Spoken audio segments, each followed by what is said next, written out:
그러면 이런 사고들이 발생하는 주된 요인은 결국에는 이제 한정된 사람 간의 그냥 이렇게 의사소통, 그러니까 커뮤니케이션, 네. 좀 불확실한 그런 그렇죠. 커뮤니케이션과 꼭 전달돼야 되는 사람들이 전달되지 못한 그런 커뮤니케이션 때문이라는 게 맞습니다. 원래 모든 개발의 그 최종 아웃풋은 피플 프로세스 툴이거든요. 네. 그러니까 결국은 사람이 메인 원처고요. 그 다음에 프로세스 그 툴이거든요. 그러니까 저희 툴 같은 게 이런 부분들인데 결국은 근데 사람이 하다 그 다음에 필요한 부분들은 프로세스와 그거를 아우를 수 있는 시스템 레벨이 필요한 부분입니다. 한국 내 중소기업부터 이렇게 해서 대기업까지 많이 있는데 네. 이런 툴들은 많이 필요한 부분이지 않습니까? 많이 필요합니다. 근데 현재 보실 때 뭐 중소기업이나 뭐 이런 데는 지금 현재 상태는 어떤가요? 현재 상태 아까 말씀드린 거하고 똑같습니다. 최근에 저희가 다른 이제 그 정부 과제를 통해서 이런 부분을 컨설팅하는 회사들이 한 3군데 정도 있어요.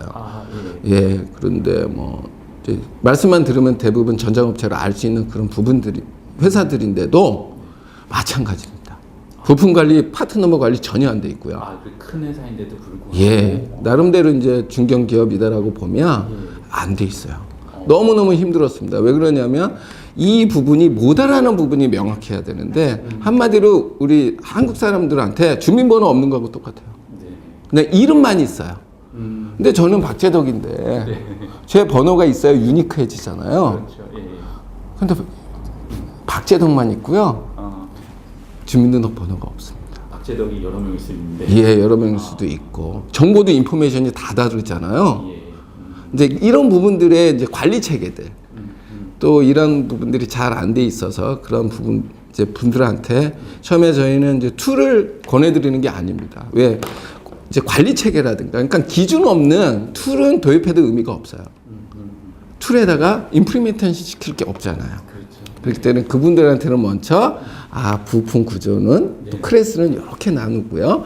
각 클래스마다 정보는 어떤 정보가 들어가야 되고요.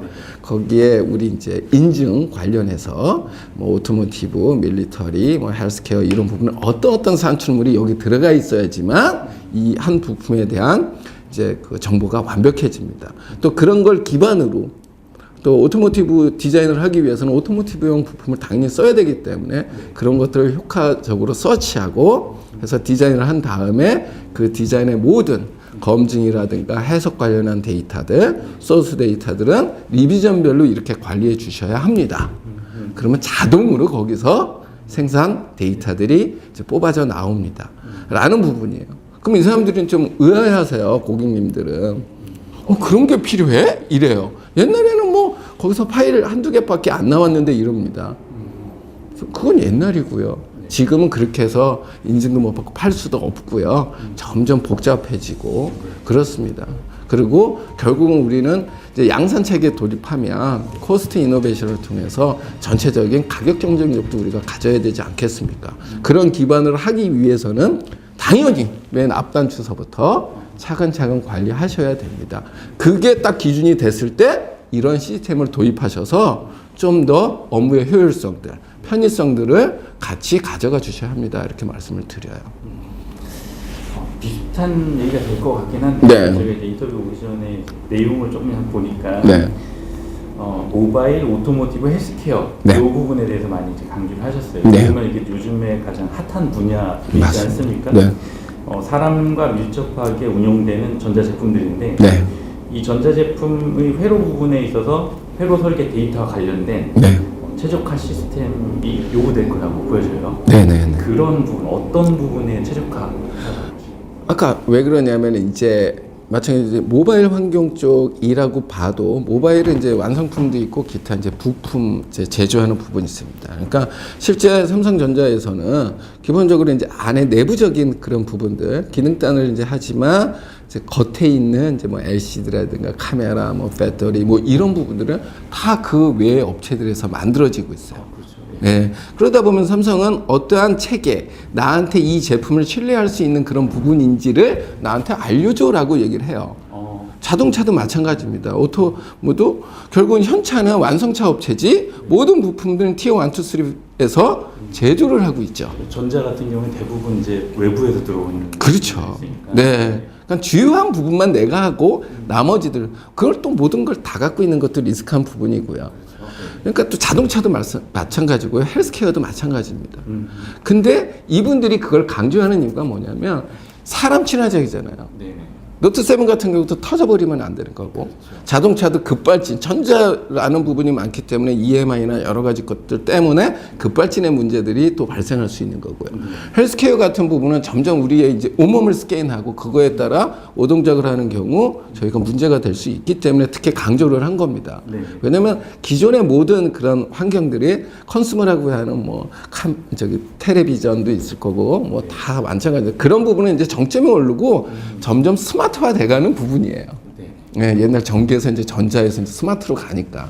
이제 이런 부분들에 많은 회사들이 완성차라든가 그런 최종 개발 업체 이외의 모든 그런 회사들이 이제는 그거의 중요성들, 필요성들이 돼야 된다는 거고 그 업체들에서 그러니까 메인 업체에서는 내가 이 제품을 쓰는 데 있어서 또 그 고객사의 그러니까 협력사의 제품을 쓰는 데 있어서 뭘 보고 내가 신뢰할 수 있을까라는 거예요.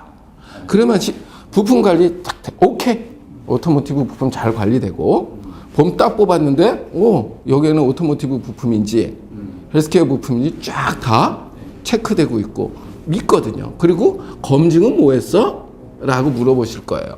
그러면 또 디자인 설계 데이터 관리에 딱 보면 매니팩처링 검사도 했고 SI, CI도 해서 EMI 오케이 좋다라는 부분을 이제 어필을 해야 되는 부분이고요. 그런 부분들이 실사를 나옵니다.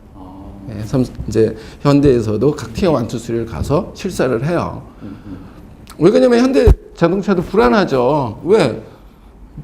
제품이 들어왔는데 이 제품에 쓰여진 부품이 정체가 뭔지 이 디자인의 신뢰성을 하기 위한 어떤 행위를 했는지도 모르는 상태에서 납품받아서 차 만들어서 판매했으면 모든 책임을 기본적으로 이제 현대 기아차가 지는 거기 때문에 이제 이런 부분에 대한 부분들이 그런 이제 개발 워크프로 관리에 따른 산출물이거든요. 그래서 항상 제조에 필요한 산출물들 뭐 이런 부분들에 대한 강조를 드리는 부분입니다. 내부적으로도 되게 생산성을 높일 수 있는 그런 관리 부분이 될 수도 있지만 네. 외부에서 봤을 때도 믿을 만한지 안 믿을 만한지 네. 제대로 관리되고 있는 회사인지 아닌지를 갖다가 네. 판단할 수 있죠. 예, 마찬가지입니다. 그 영업이나 어디에서 보면 이제 유해물질 관리 같은 그런 부분들을 이제 하게 되면 이제 이런 시스템 환경하에서 사용하시게 되면 그거는 이제 영업이든 해외 이런 데서 쓰는 거거든요. 바로 나옵니다.